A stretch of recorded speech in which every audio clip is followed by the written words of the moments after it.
rupees. I'll just list the best ones, tell you where each phone excels, and which one would be a great choice for you. Now these are the best phones. First, we have the Redmi Note 4. This is the most balanced phone under 15,000 rupees. It's basically an all-rounder and doesn't excel at anything apart from battery life. In comparison with Lenovo 2, Coolpad Cool1, Lenovo Z2 Plus, it lacks performance, but it will give you a normal micro USB charging port, bigger battery, a power efficient processor, more software features, and a very premium looking build. It's a great choice for regular users who want a good phone, and it's a great choice even for advanced users as routing doesn't void warranty. There are 3 variants starting at 10,000 rupees, and any variant is good enough for the price. The only downside is it's high on demand and you have to wait in line to buy it. The primary reason to buy this phone will be for the software features, better battery life, and to get best value for your money. My next suggestion is Lenovo Z2 Plus. You can consider this phone as your first choice if you don't mind the lack of an SD card.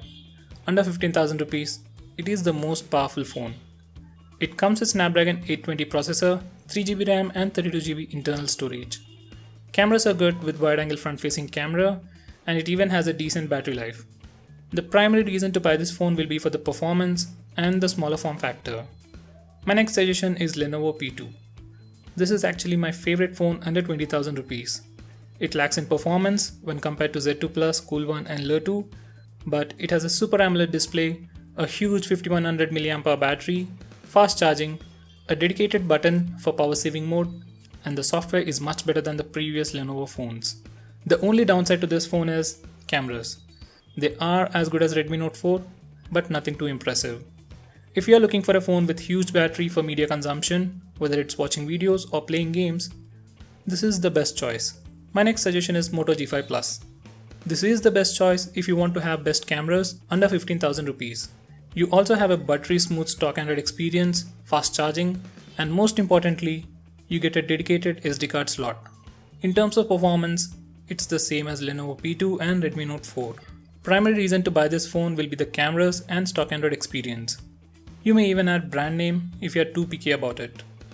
As honorable mentions, I have Honor 6X, Coolpad Cool1, Lenovo K5 Note, Lenovo K6 Power, and Oppo A57. Let's look at Honor 6X. This phone has pretty good cameras, maybe even better than G5 Plus in some aspects, but it lacks in performance when compared with G5 Plus.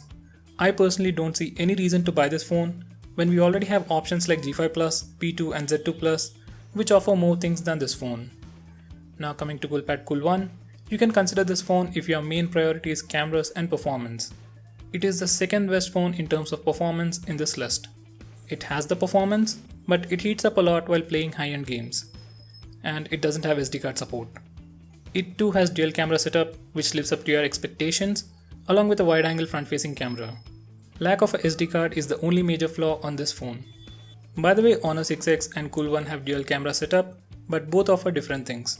Cool1 delivers better and deeper colors. Honor 6X gives you better bokeh effect. If cameras are your utmost priority, then 6X will be a better choice, but considering other aspects of the phone, I'll say stick with Moto G5 Plus for an overall better experience. Now coming to Lenovo K5 Note, this is a pretty old phone. If you're an audiophile and literally die for music, then this phone will give you the best audio experience, and that's the only reason to buy this phone. Now coming to Lenovo K6 Power, it has very similar specs as Redmi 3S, but its software is much better. This is a good phone, but considering the price, I'll suggest you to get a Redmi Note 4 instead. Coming to Oppo A57, it isn't a great choice in the online market, but in the retail stores, it's a decent phone. In terms of performance, it's the same as Redmi 4, sold at 7,000 rupees, but you get a good selfie camera and a dedicated SD card slot. I wouldn't recommend it, but if you insist on buying a phone in the retail store, then you can get this one. So guys, that's pretty much it for this video. Which phones will you suggest under 15,000 rupees? Do let me know by commenting below this video, and if you like this video, hit that like button and subscribe to our channel to see more cool videos on tech. I'm Nikhil from Greedy Tech signing off. Have a nice day.